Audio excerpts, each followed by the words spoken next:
Assalamualaikum warahmatullahi wabarakatuh. Selamat pagi, salam sejahtera bagi kita semua. Perkenalkan, nama saya Muhammad Hajri, NIM D1A020343, jurusan Ilmu Hukum Fakultas Hukum Universitas Mataram. Di sini saya akan menjelaskan secara singkat teori asal mula negara, yaitu pada zaman abad pertengahan atau yang sering dikenal dengan abad kegelapan. Masa abad gelap ini terbagi menjadi dua periode, yaitu masa abad pertengahan awal dan masa abad pertengahan akhir.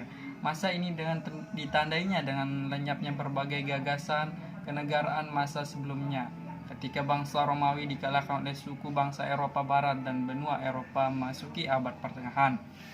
Masyarakat abad pertengahan ini dicirikan oleh struktur sosial yang feodal, kehidupan sosial dan spiritualnya dikuasai oleh paus dan pejabat-pejabat agama.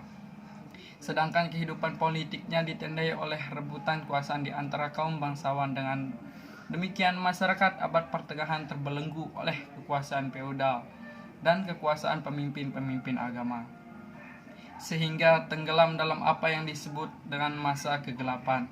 Kekuasaan negara dianggap turunan dari kekuasaan Tuhan, sehingga terserap di bawah pengaruh gereja. Demikian pula kehidupan ilmu pengetahuan dikendalikan oleh gereja. Pemikiran-pemikiran kita kritis tentang sepanjang bertentangan dengan doktrinnya yang diajarkan oleh gereja. Ada dua kejadian gerakan besar, yaitu satu, Renaissance, dan dua, Reformasi. Renaissance inilah aliran yang menghidupkan kembali minat pada sastra budaya Yunani kuno.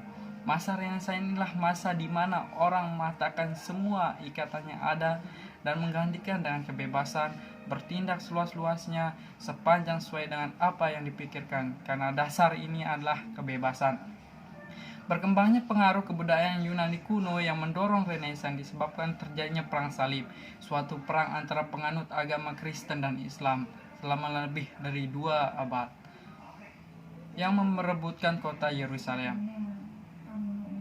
Dorongan perang salib bagi Renaissance ini muncul karena terjadinya kontak gagasan antara dua pihak yang berperang, bahwa pada abad pertengahan peradaban barat tenggelam dalam kegelapan. Sebaliknya, dunia Islam pada waktu itu justru berada pada puncak kejayaan peradabannya karena perhatian untuk mengembangkan ilmu pengetahuan, sehingga masa itu menjadi peradaban ilmu. Peristiwa lain adalah Reformasi, yaitu revolusi agama di Eropa Barat pada abad 16. Pada awalnya dimaksudkan untuk perbaikan dalam gereja Katolik, tapi kemudian berkembang menjadi asas-asas Protestanisme.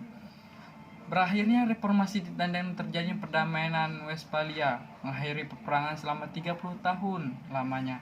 Namun Protestanisme yang lahir dari Reformasi itu tidak hilang, melainkan tetap menjadi kekuatan dasar dunia barat sampai sekarang. Adapun ciri-ciri pemikiran asal mula negara itu: satu, kuasa negara diperoleh dari Tuhan dan negara sebagai suatu organisasi bersedia untuk mematuhi segala perintah Tuhan. 2. Konsepsi negara berdasarkan ajaran Tuhan. Di Eropa berdasarkan ajaran Nasrani, mengakui dualisme gereja dan negara.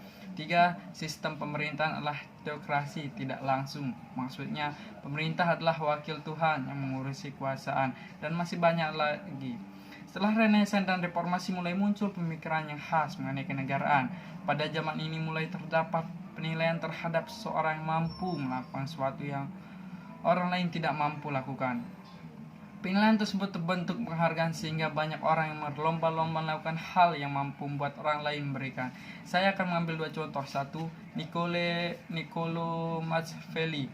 Niccolo Machiavelli berpendapat bahwa tujuan negara adalah mengusahakan terselenggaranya ketertiban, keamanan, dan ketentraman.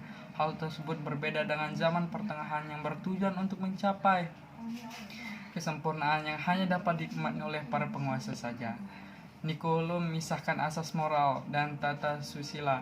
Pada asas-asas kenegaraan, asas moral dan tata susila dianggap merupakan cita-cita dan asas solen. 2. Thomas Moros. Pada prinsipnya, teori yang digambarkan secara harfiah mirip dengan cara pemilihan pemimpin. Cara demokrasi terpimpin di mana setiap orang dapat mewakili beberapa orang di wilayahnya untuk melakukan pemilihan atas pemilihan suatu negara. Demikian video ini saya buat, sekian.